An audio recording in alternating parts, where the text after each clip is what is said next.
First, what are we talking about when we say school conditions and climate?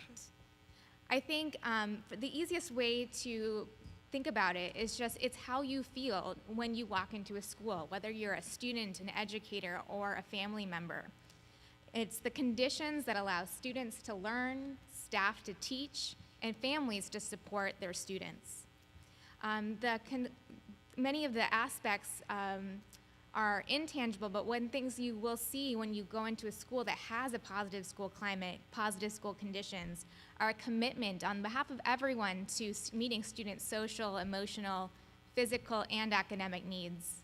Caring and trusting relationships, high expectations that are coupled with supports for learning, meaningful participation that allows students, staff, and families to feel empowered, or that sense of agency that Pedro Noguera spoke about earlier. Well-maintained facilities and instructional materials, and safe schools that have fair discipline practices. So it might seem self-evident that these things matter, and we have heard that they are things that the public value. But the research really bears out that these are really the critical components to student learning. They are necessary preconditions for students to engage cognitively in their work. And studies of school climate show that schools that are safe, supportive, and inclusive not only are better places for kids to just make kids feel better about being in school, but they lead to higher test scores and higher attendance. And one recent study suggests that a positive school climate can mitigate the effects of poverty and help reduce the achievement gap.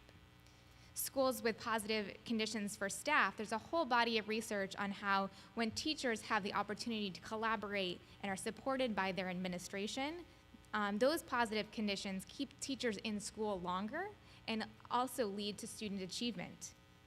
Unfortunately, as we've heard, not all students get these conditions, and students' perception of school climate varies even within the same school. Recent data from the core districts shows that Black students and students with special needs report much lower senses of belonging, feel less safe, feel less supported, even than their peers within the same school. And national data shows that these gaps also exist for LGBTQ students. I'm sure you're familiar with the research that shows that these students are disproportionately suspended and excluded from school. Just another sign that these students are not being treated equally in our schools.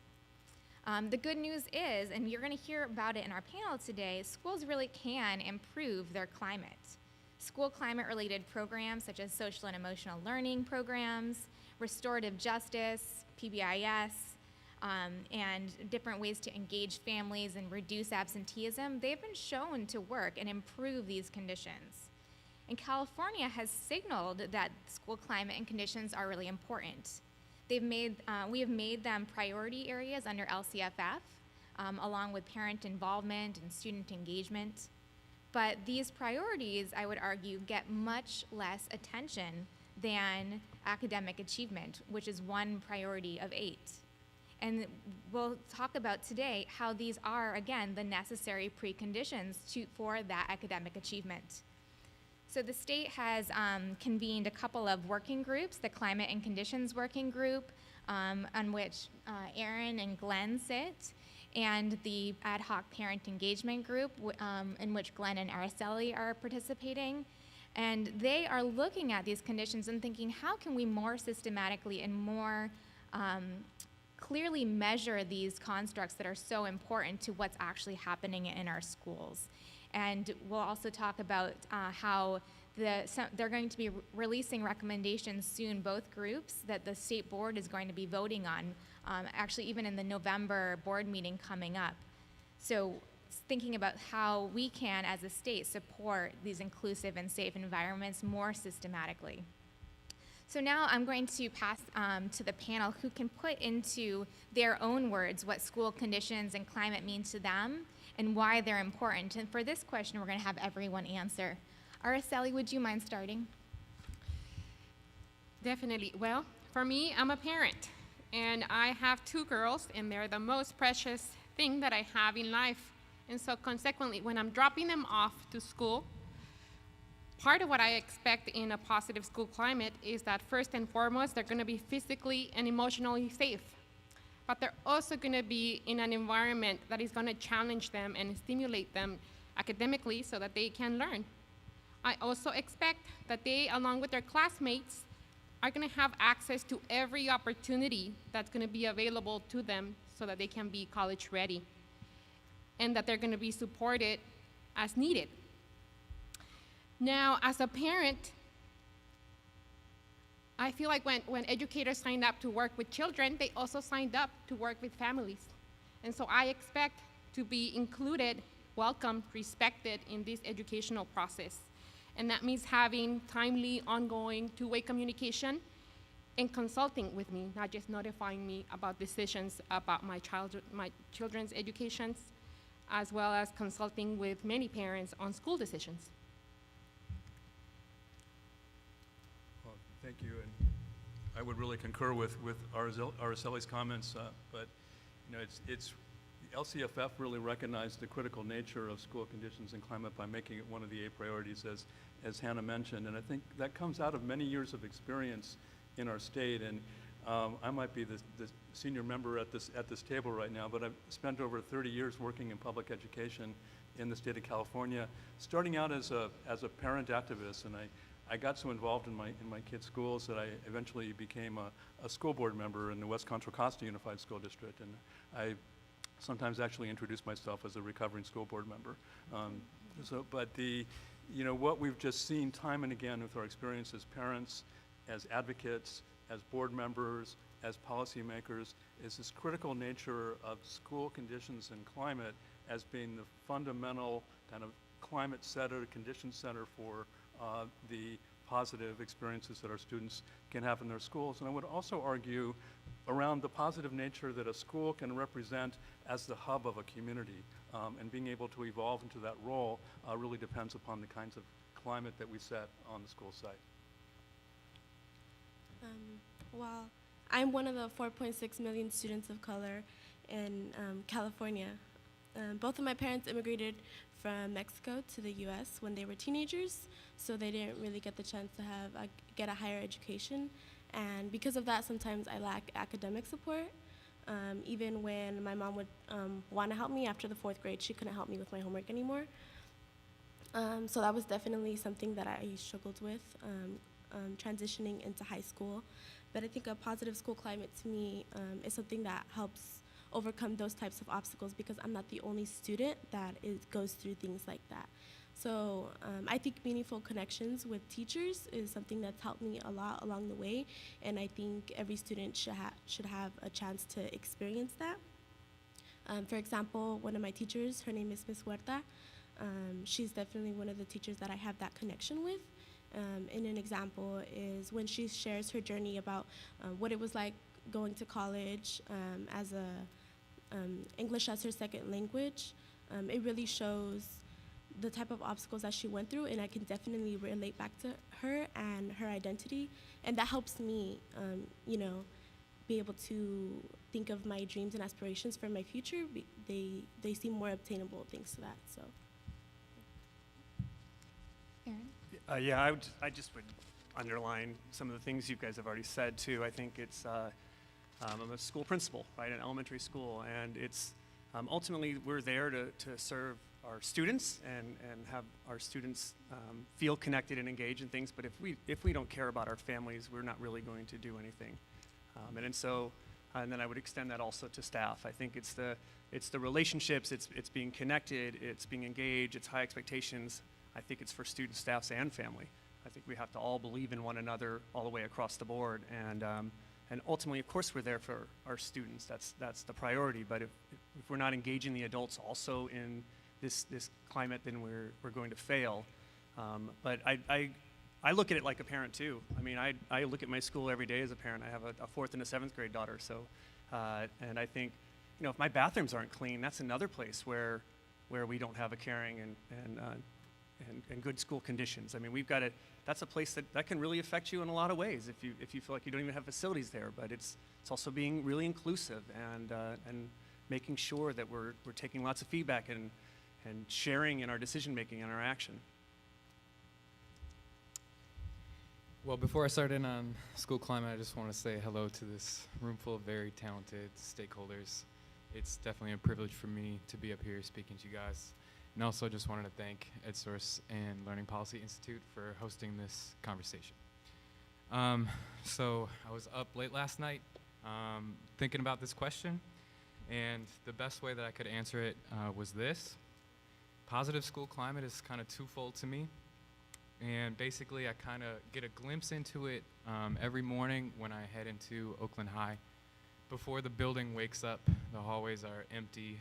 There's a intersection, and there's a long hallway of classrooms this way and a long room of classrooms this way. And basically, to me, positive school climate means to look down those long hallways of classrooms and to know that quality student-teacher relationships exist in every room. And to know that the environment for healthy adolescent identity formation exists, to know that professionals in those rooms reinforce norms of positivity and self-empowerment, and that they're committed to shared values that are designed in concert together. And then in that classroom space, it means that teachers and students create a shared vision of one's best self and a plan on how to develop their minds and hearts to go after it. And basically, that's sort of what I feel like is the heart of positive climate in a classroom. But to achieve that, I think you need to have positive climate in your staff and faculty as well.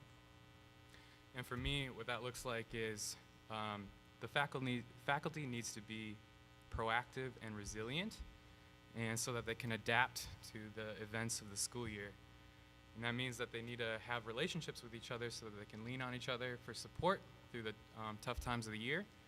And it also means that school sites from the top down really need to emphasize personal wellness and self-care so that the teachers can have capacity to deal with the ebbs and flows of their own productivity cycles. Thank you. So having set that vision for what we really mean by school conditions and climate, including two-way communication with families and staff, having strong relationships, empowering all stakeholders, I want to talk now about what we can do or what you are doing to make that happen. So what are the practices in your school that help create these inclusive and safe environments? Michelle, I'm wondering if we can start with you because I know you're really actively engaging on this front. Of course. So I think one of the most important things that stood out to me that happened recently is when DACA was cut in early August. One of my teachers allowed us to have a dialogue about how that was affecting our lives and how we felt about it in the classroom. And that really resonated with me.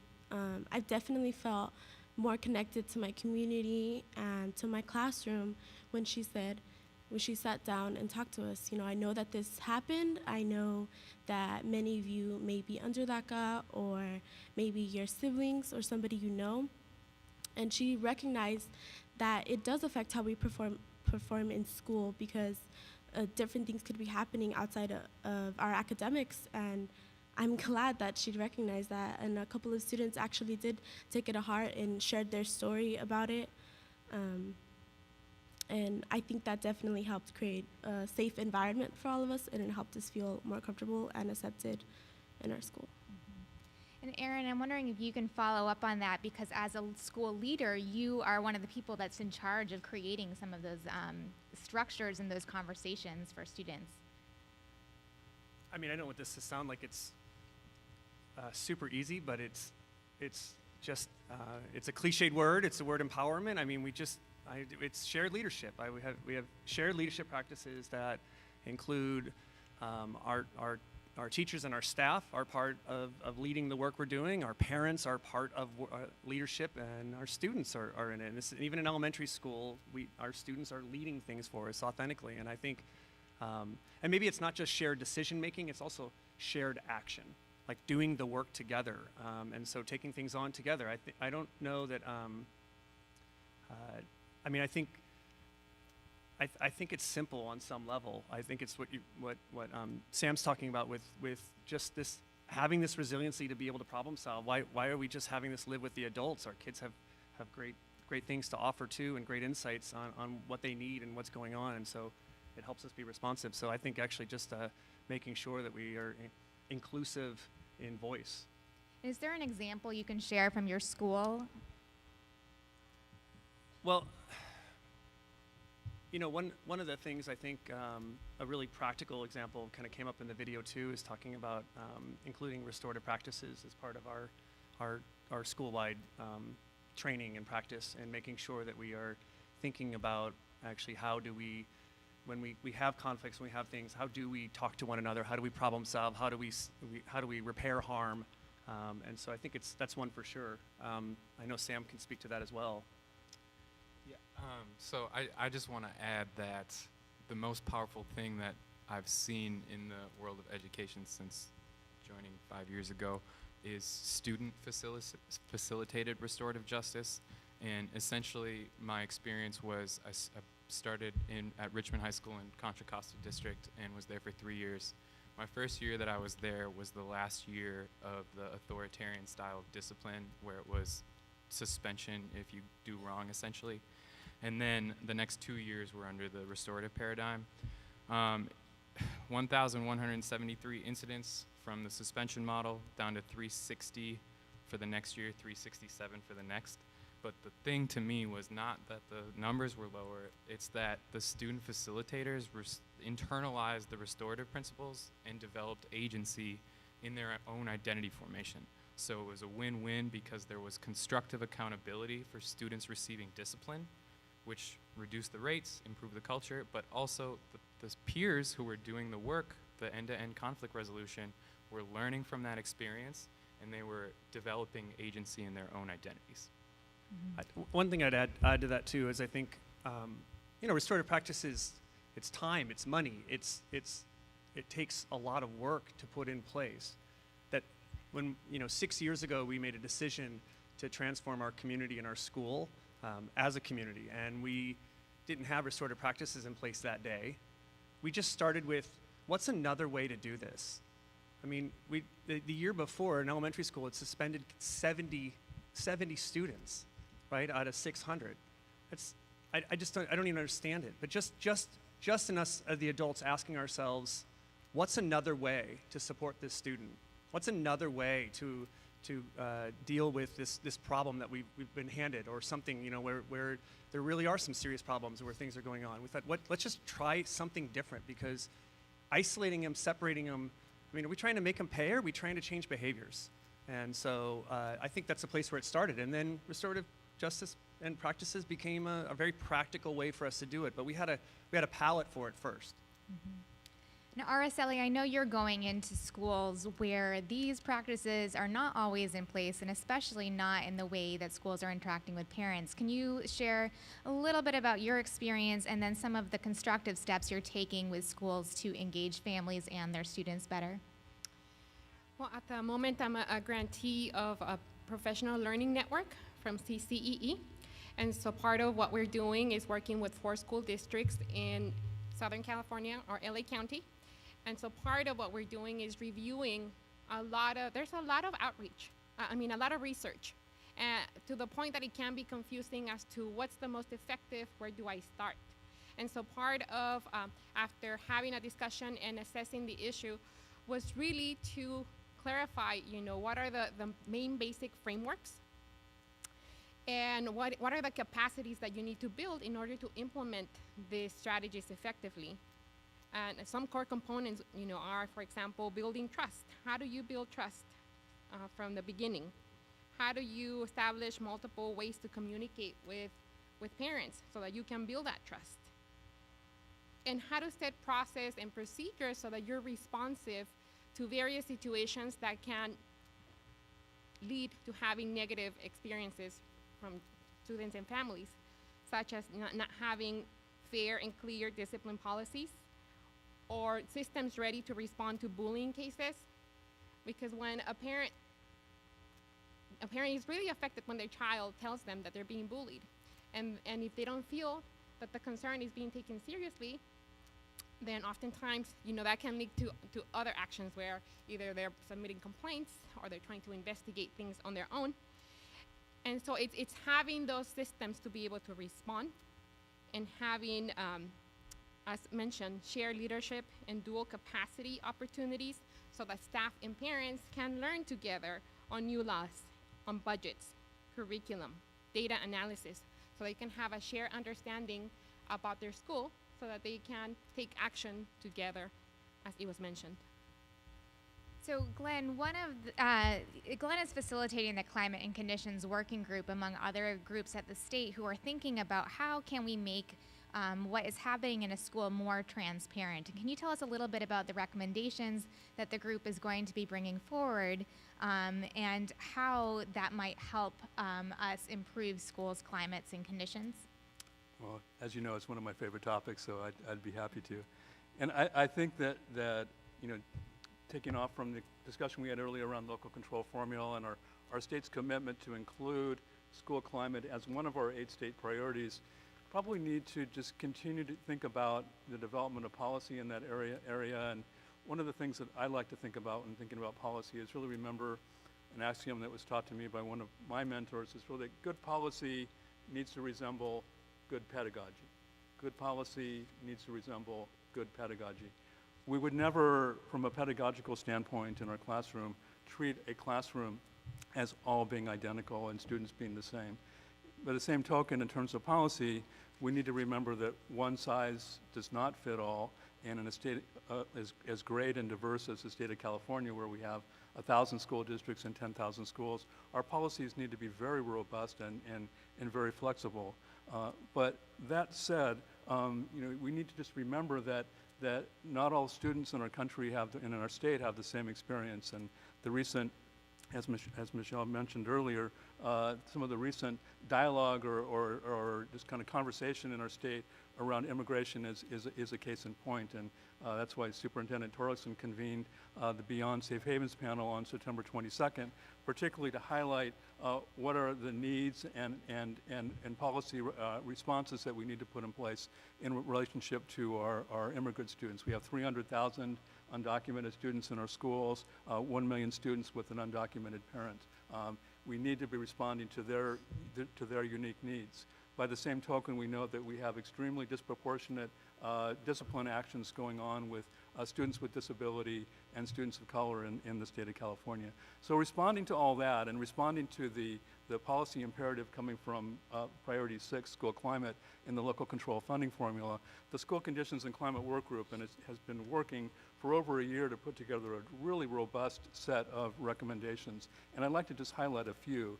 The first would be that we provide as a state to our school district a set of vetted, valid and reliable surveys that would be used on an annual basis. This responds to the current condition or situation where we've asked our districts to do a survey once every 2 years, and we have not at the same time provided any support around what might be a valid and reliable survey and how to implement that. And we've asked our districts to kind of take on the full cost of that.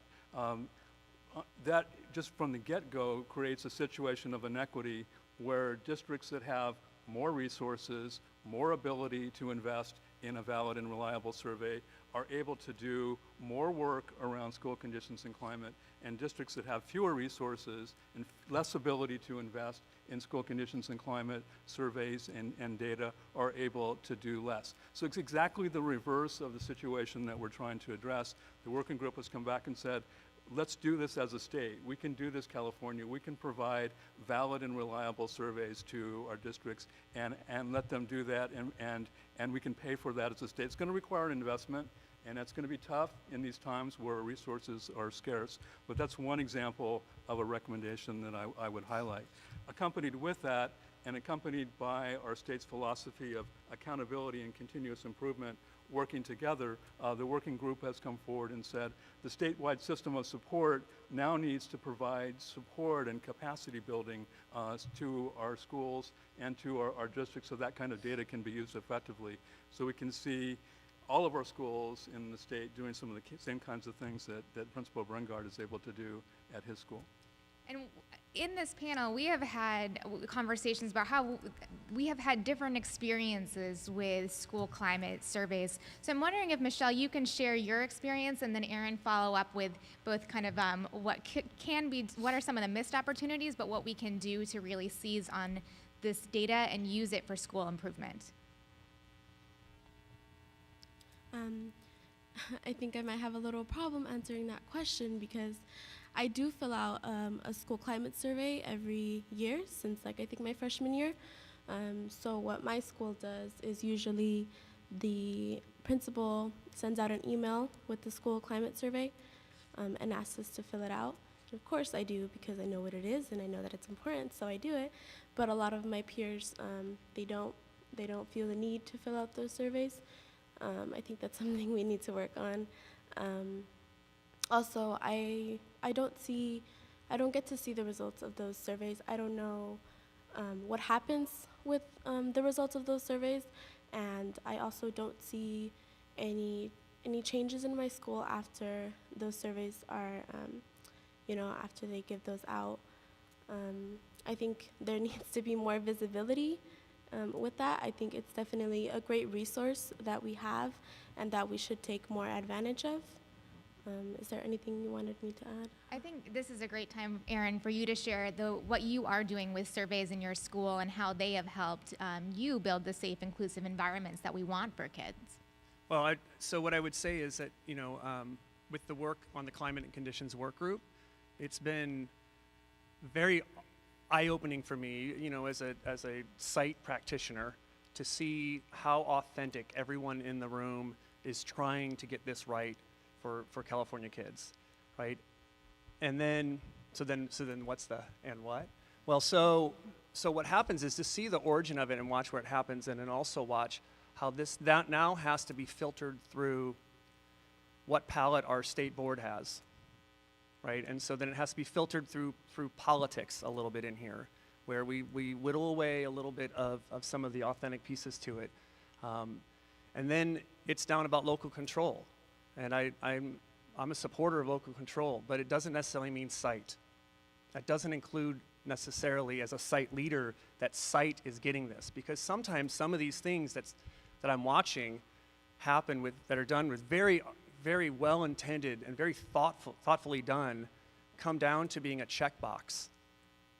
And that's something that I think has happened with survey every other year.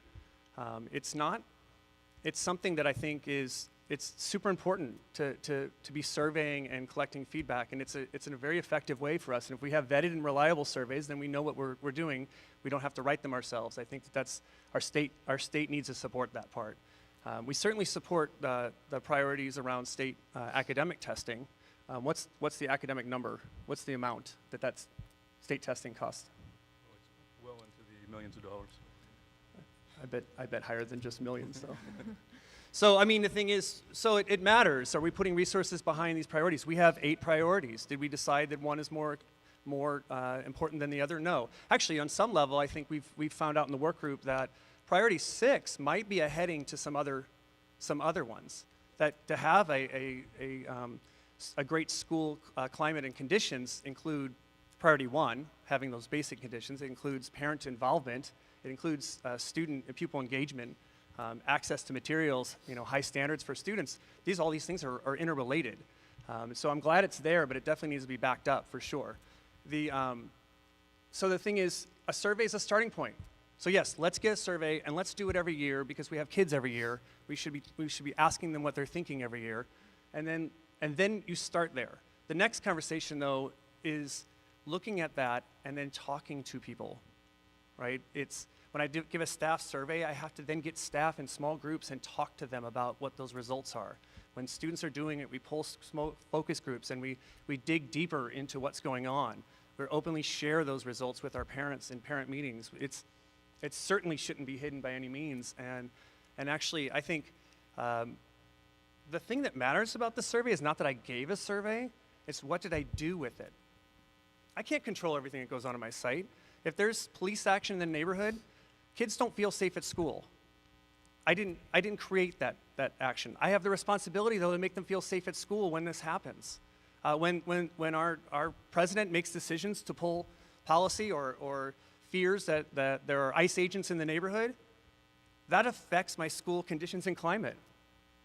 If I don't react to it, that's where I've made a mistake. And so it's making those reactions, those changes, I think, is the part that are important. And we need capacity building. We need to know how to do that. I think, Can go I just ahead. follow up? I just wanted to add to that it is a very powerful tool, and I'm on the culture and climate team at Oakland High, and where I've seen it used was we wanted to better understand why our scholars were disconnected or unmotivated, or what may be causing them emotional distress. This was last year. So then we designed our questions around that idea, got data on it, and then were able to take action steps. And then the other one was who in the staff and faculty is using our props, our positive behavior management system, giving out props cards to kids who are doing good deeds, essentially, being kind young people, and tracking, just having the data about SEL components, about culture components. Surveys are a powerful tool for it. So I don't like that it was your experience as a student was negative with it, but I've seen it function in faculty. So we're wrapping up now, and I want to think about a couple of things. One is what is the capacity building that we need to do as a state in our schools and in our districts to make sure that both families and staff are ready to support students, and what are students doing to engage their families and their staff. So Araceli, I'm wondering if you can start with talking a little bit about the capacity building you think is needed. Well, I think with parent engagement, part of what I'm seeing is that there's just a big gap between the research and the practice.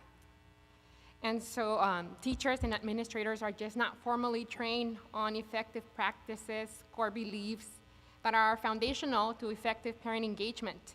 So they don't have this training during their pre-service or in-service. It is assumed that you're naturally, by being nice to people, they're gonna come, and you're gonna be able to attract them and retain them and welcome them into the process.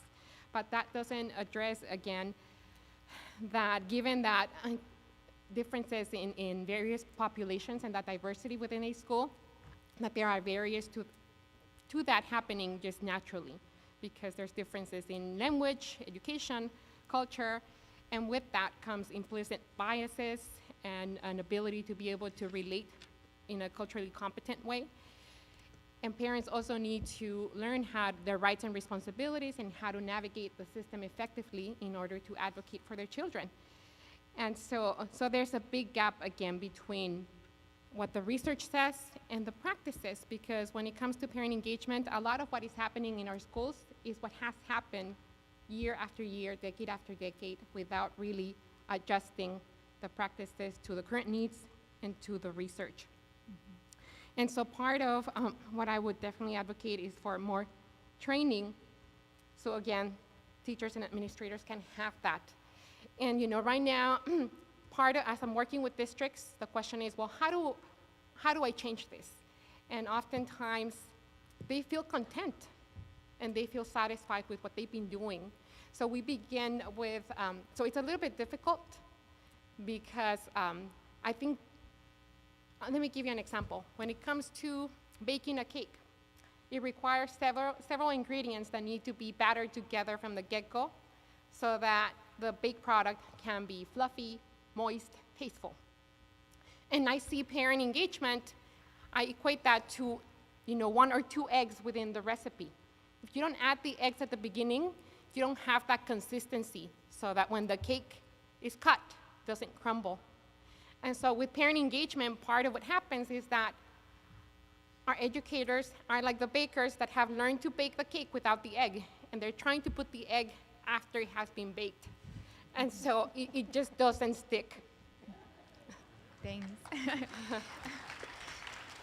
So Glen, to make you follow that, can you tell us what do you think is the role of the state in helping to build that capacity and where needed, disrupt? Well, taking off from that wonderful metaphor, I think we borrowing a little bit from the field of improvement science, is that we we need to act our way into a new way of thinking. You know, we need to get experience, you know, baking that cake, putting all the ingredients together and building on that experience, move forward, and that's what continuous improvement is all about. And one thing that I would stress about the recommendations of the School Conditions and Climate Work Group is that up until now, we've been thinking about this approach to school climate as being very student-centered, which is definitely a priority. But we also need to be equally working on how we're engaging with and thinking about our parents as part of the cake that we're baking. How are we thinking about engaging our students and giving students agency within the educational environments? How are we meaningfully getting out to our educators, as Erin has emphasized? And how are we building on some of the things we're seeing coming out of the California Labor Management Initiative, which is engendering new forms of labor management collaboration and really setting up positive school climates in ways that educators can really be getting greater agency on their campuses. So the state role is not at this point to be a top-down compliance agent and come by and check off the box, as Erin was indicating. The state role is how to provide support and capacity building for all of the bakers so that we've got all the ingredients and can be putting them together. And the 3 state agencies that are coming together to work on this are the California Department of Education, the California Collaborative for Educational Excellence, and you heard from Carl Cohn earlier, and the county offices of education. And it doesn't mean that those are the people that this work will be limited to, because when you think about it and you think about continuous improvement, it really isn't something for someone else to do. It isn't something that, let's just ask the state to drive our continuous improvement process. It really is something that all of us need to be working on all the time. So the state role is really just to provide the resources and make that as successful and in some ways to get out of the way. Great. So with that, we're going to open up to question and answer, and hoping that a couple of our panelists will be able to share some closing words before we break for lunch. Good morning. My name is Stacy Durayo. I represent Temescal Associates. Erin, I really appreciated your emotion when you started talking about what we do with the survey and how we do improvement. And I also want to applaud and appreciate the efforts that you all have been making in this area. But I also just want to uplift Michelle's comment.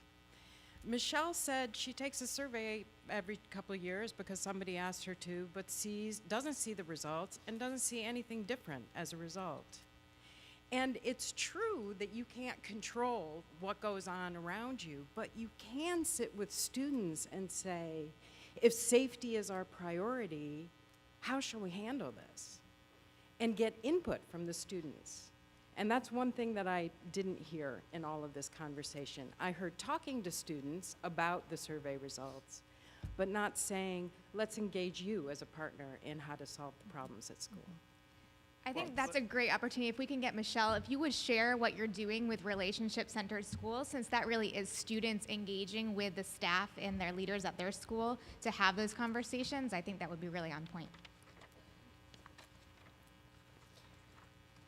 Yeah, so last year I was a part of a student organizing campaign to have school climate measures in the new state accountability system, #redefine school success. I remember feeling pressured to go to the state board to make these recommendations.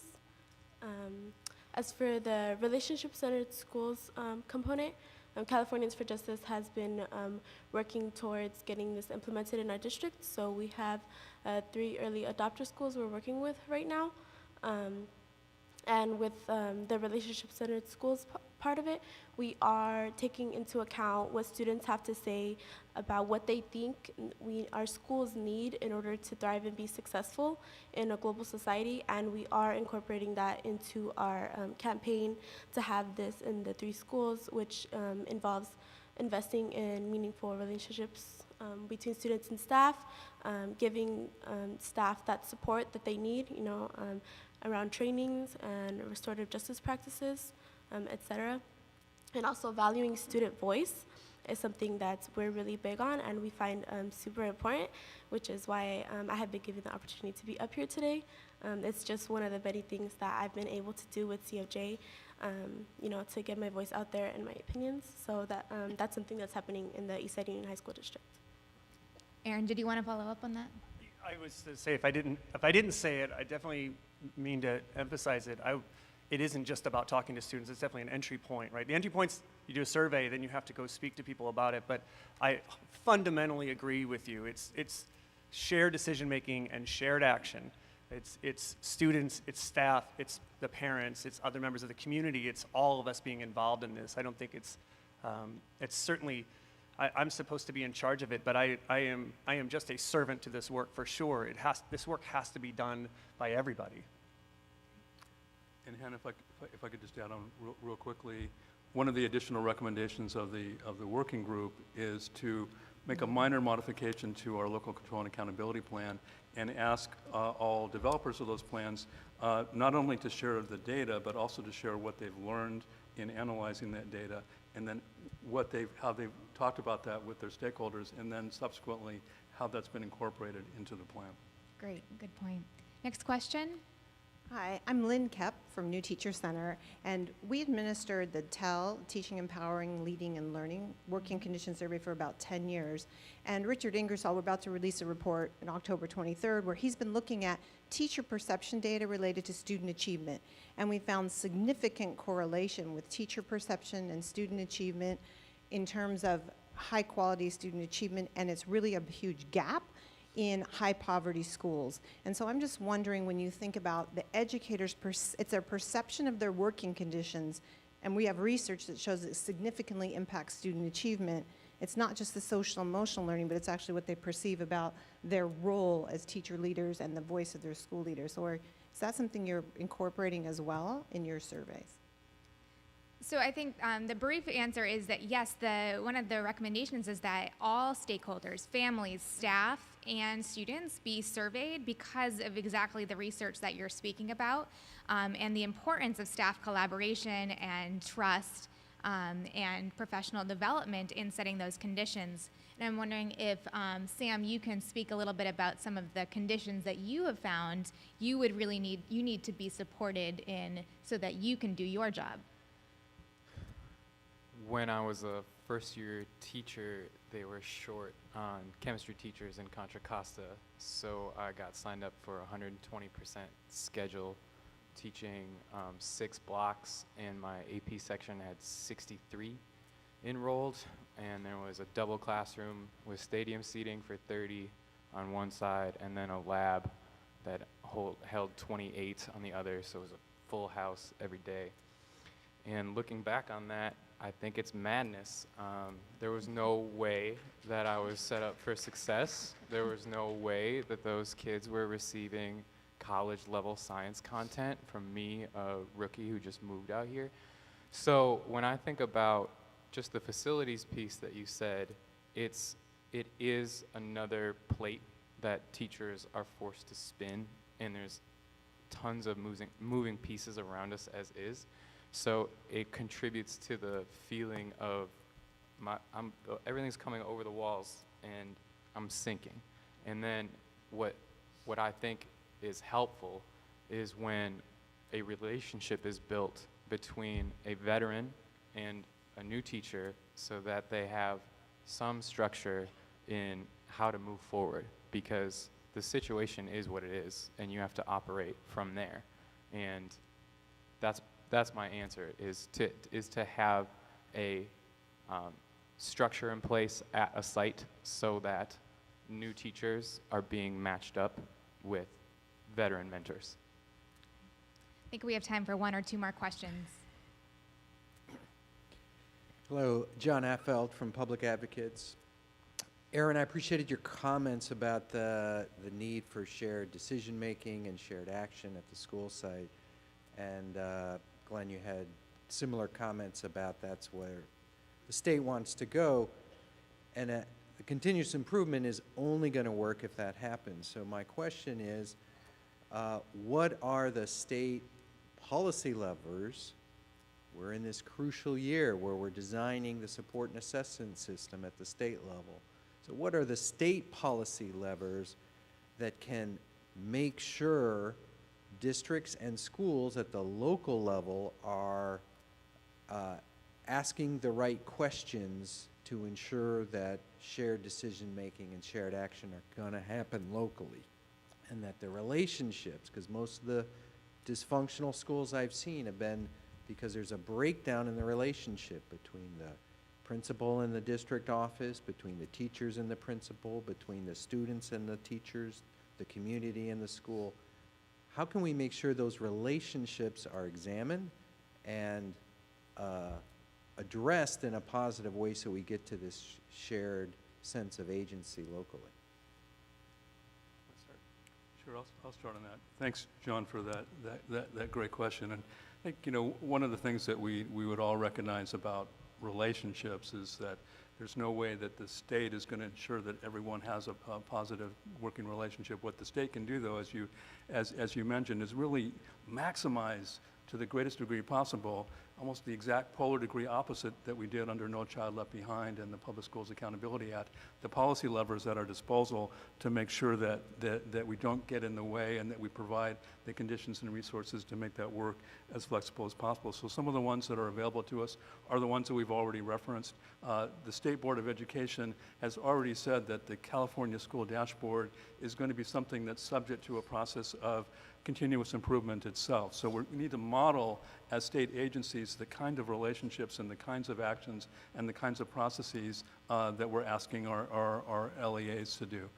So for example, the work that we've already mentioned around some of the improvements that we can make to the way that we're thinking about school conditions and climate. And I would also, building on what Sam indicated earlier in some of the horrific conditions that he encountered in West Contra Costa, is that those kinds of conditions also impact our ability to recruit and retain teachers.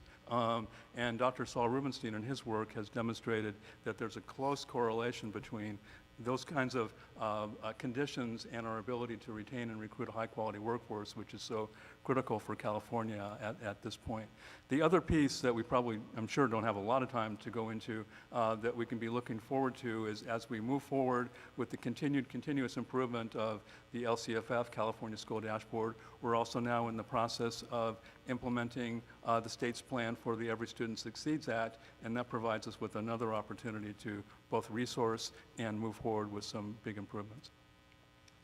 And part of what I would say is that we also, through the committees, the parent ad hoc or the family engagement ad hoc committee, as well as the school climate working group, the idea is to really make those local indicators more robust, because currently what we have, it's more like reflection exercises that are not going to change practice, but it's the first version, right, of the standard.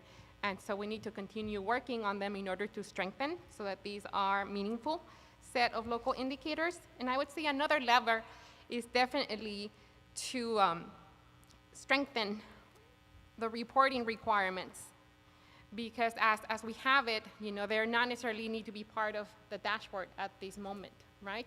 And so without that transparency, you know, if the public doesn't have that transparency, then it really undermines the intent of prioritizing local indicators at the same level as the others. Great. So I know we're coming up on time, and I know we have already talked about today how students do not always get the chance to share their opinions, even though they are the people for whom we are working. And so I was hoping, Michelle, you could close us with do you have a message to the State Board of Education, the state policymakers who are designing our ESSA plan as they go into some of the critical decisions they're going to be making over the next year? Yeah, definitely. I think to have a school climate that lifts up students of color and marginalized students, we need to have 5 things being measured and focused on, which are relationships, you know, how I talked about between students and staff, higher expectations for our students, students having social and emotional supports like access to psychologists and restorative justice in our schools. Also, participation in decision making, which is something I think is super important, and I'm glad I get to be a part of that. And supportive school leadership. And also, I'd like to say that I hope our state continues to value the perspective of the students, because we are experts on what it takes to overcome race, gender, socioeconomic barriers, and actually thrive in our educational system. And as well, school climate shouldn't be something that is extra for our schools and something that we just look at if we have the extra time or money. It should be a priority, and it should be taken on the same level of seriousness for our schools, because it is what we need to thrive. Great, thank you so much. Let's just give one last round of applause to our panelists for taking the time out of their school days through the great work that they do to be here. Thank you.